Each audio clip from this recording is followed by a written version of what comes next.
पृथ्वी ऊपर पग जो धारे, करोड़ जीव एक दिन में मारे। जो पृथ्वी पर आप कामवश जा रहे हो तो 1 करोड़ जीवों को डेली मार के विश्राम लेते हो, अपने पेट के लिए, रोजगार के लिए जो उधर जाते हो।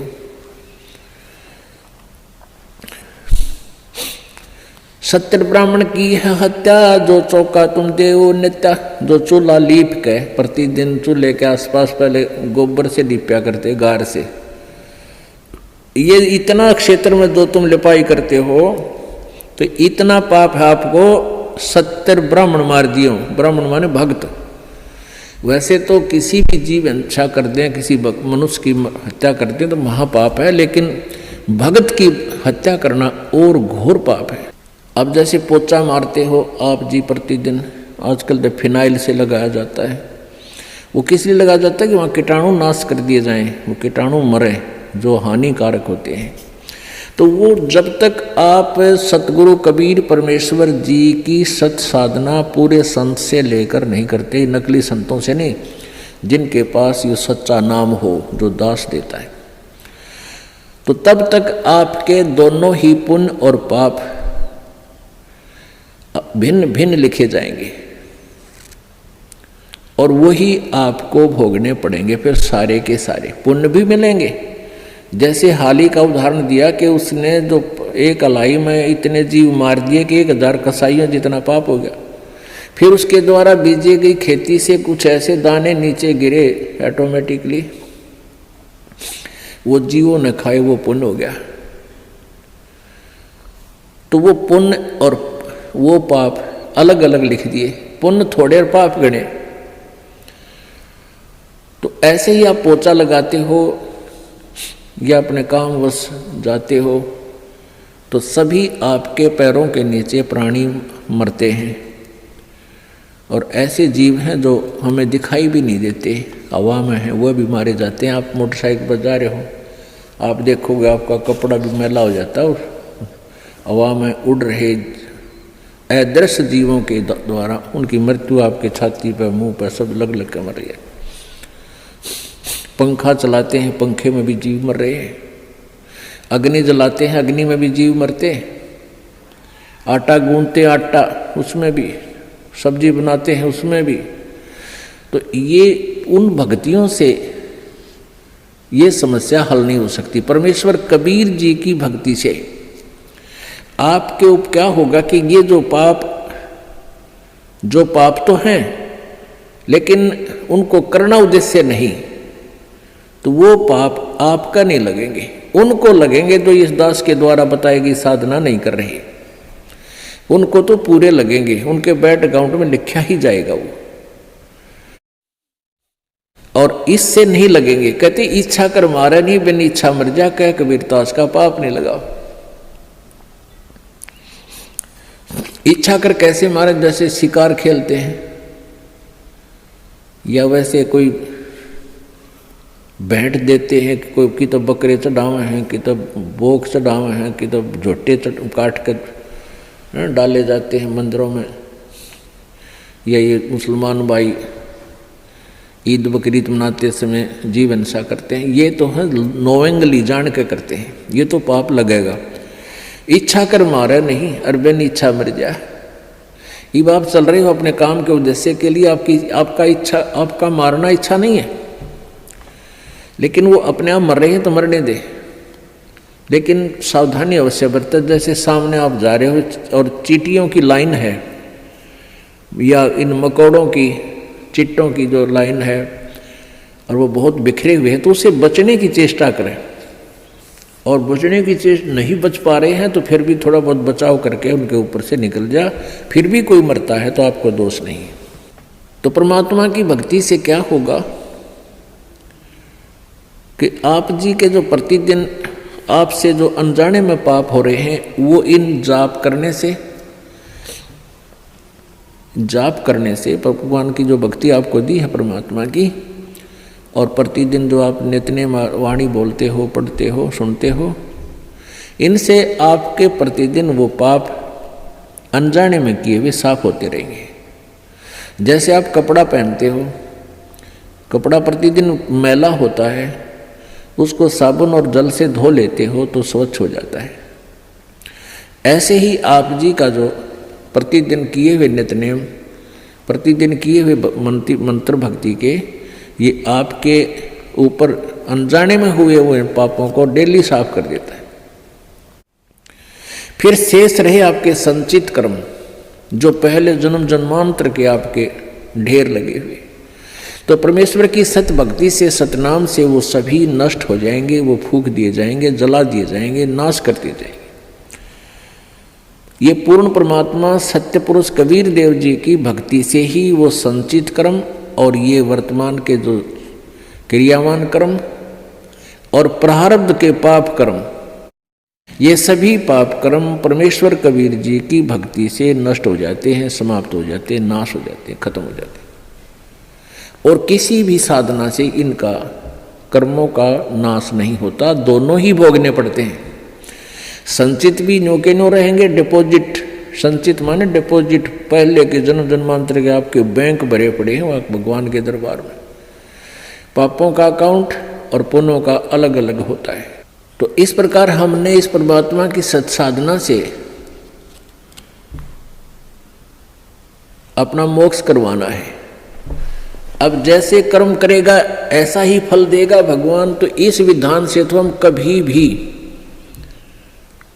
पार नहीं हो सकते। और जो ये विधान इन अन्य अज्ञानी संतों ने बना रखा है कि जो भी तेरे भाग्य में है वो तो भोगना ही पड़ेगा, इस विधान से भी हम पार नहीं हो सकते। एक इन्होंने विधान बताया है, जैसे देवी भागवत में आप जी ने पढ़ा था कि बृहस्पति जी जो देवताओं के गुरु हैं और इन्होंने ब्रह्मा जी से ज्ञान प्राप्त है, तो वो कह रहे हैं कि जैसा भी जिसका पुण्य है, पाप है, वो भोगने से अक्षीण होगा। दुख आपके ऊपर आ रहे हैं तो आपके पाप कम हो रहे हैं, आपके पाप नाश हो रहे हैं दुख भोग के, और पुण्य आपको मिल रहे हैं तो आपको सुख प्राप्त है तो आपके पुण्य नाश हो रहे हैं उन सुखों को भोग के। ये प्रोसीजर है इन तत्व ज्ञानहीन ऋषि महर्षियों और प्राणियों का। अगर इस विधान से हम चलें तो कभी सुख नहीं हो सकता और कभी मोक्ष नहीं हो सकता। सुख भी भोगे खत्म होंगे और पाप भी भोगने से समाप्त होंगे तो कभी नहीं हो सकते, क्योंकि हम एक दिन में करोड़ों पाप करके विश्राम लेते हैं और पुण्य होता ही नहीं, क्योंकि वो साधना शास्त्र विरुद्ध होने से, उस शास्त्र विरुद्ध साधना जो वर्तमान में चल रही है, पहले तो चलो शास्त्र अनुकूल साधना करते थे, ओम नाम का जाप था और यह गमन किया करते थे, और भी फिर भी वो अनकम्प्लीट थी, फिर भी उनका कुछ आंशिक लाभ अवश्य था। अब तो हम आगे जय गणेश देवा माता थारी पार्वती पिता माँ देवा, ये आप पर बना के गान लाएंगे। आप ही अपने हिसाब से ओम नमः शिवाय ये मंत्र बना लिए, ये कहीं मंत्र नहीं है किसी भी शास्त्र में। तो इस तरह की जो साधना करने से पुण्य भक्ति तो लाभ होता ही नहीं। वैसे कोई दान पुण्य हम करते हैं, चींटियों को दाने डाल दिए, पक्षियों को दाने डाल दिए, कि भंडारे कर दिए, वो पुण्य आपको अलग से लिख दिए जाएंगे, आपके वो भी मिलेंगे, लेकिन मोक्ष नहीं हो पाएगा, क्योंकि वो शास्त्र विरुद्ध साधना होने से मोक्षदायक नहीं है। ना कोई सिद्धि हो, ना गति हो, ना ही कोई सुख हो। गीता जी अध्याय नंबर 16 के श्लोक नंबर 23 में कहा कि शास्त्र विधि को त्याग कर जो मनमाना आचरण करते हैं, जो मनमानी अपनी पूजाएं करते हैं अपने हिसाब से, उनको ना तो सुख होता है, ना उनकी गति होती है, ना उनकी कोई सिद्धि प्राप्त होती है, यूजलेस। तो हम जो अब वर्तमान में जो साधनाएं चल रही हैं प्रत्येक समाज में, वो शास्त्र विधि को त्याग कर मनमानी पूजाएं। तो वर्तमान में जो साधनाएं आप जी करें उससे तो कोई लाभ होना ही नहीं, कि ना तो आपके पाप क्षीण हो और ना आपको भविष्य का कोई लाभ हो, और वो पाप न करें, और वो पाप आप डेली पता नहीं कितने इकट्ठे कर रहे हो, तो वो आपके डिपॉजिट कर्मों में लिखे जा रहे हैं, संचित कर्मों में। और परमात्मा की साधना, पूर्ण परमेश्वर की साधना से क्या होगा, जब ही सतनाम हृदय धरो, भयो पाप को नासे। मानो चिंगारी अग्नि की, भाई पड़े पुराने घासे।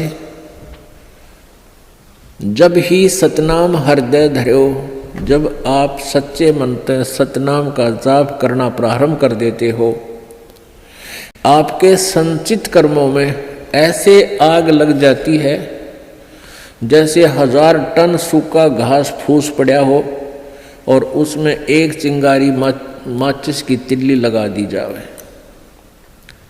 वो पूरे घास को जलाकर ढेर कर देती है, यानी सारे घास का नाश कर देती है। फिर चले तेज हवा इधर उधर तय और वो साफ स्थान साफ हो जाता है। तो पुण्यात्माओं, जब आपके पाप क्षीण हो जाएंगे, फिर आपके अंदर एक प्रेम जागेगा। आपको छोटी सी चर्चा माल की शुरू होते ही आंखों में आंसू आऊंगी, दिल भरा होगा आपका। तो फिर वो उस पाप के जलने के बाद ऐसी स्थिति होगी, जैसे सूरज के आगे बदरा ऐसे कर्म छयारे।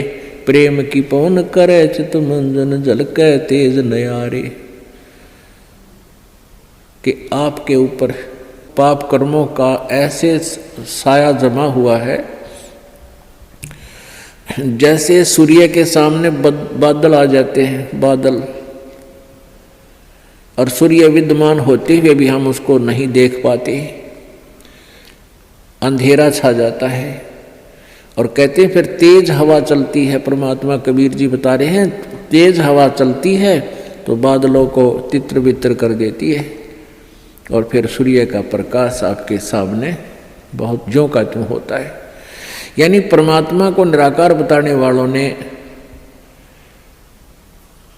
इसलिए परमात्मा को निराकार बता दिया कि उनके पास वो साधन नहीं था, उनकी भक्ति वो नहीं थी जो आत्मा और परमात्मा के बीच में कर्मरूपी बादलों को दूर कर दे, हटा दे। जैसे सूरज के आगे बदरा ऐसे कर्म छयारे। प्रेम की पवन करे चित मंजन झलके तेज नयारे। तो परमेश्वर की सतभक्ति से आपके पाप कर्म जल जाएंगे और पाप कम हो जाएंगे, तब रुचि बढ़ेगी प्रभु में। आपकी आत्मा जो है परमात्मा की चर्चा चलते ही गदगद हो जाएगी, आंखों में आंसू आने लग जाएंगे। तो वह प्रेम की पवन चल पड़ी, प्रेम की पवन करे चित मंजन, फिर जल के तेज नयारे। तो इस प्रकार हमारे ये पाप जो संचित वो समाप्त हो जाएंगे।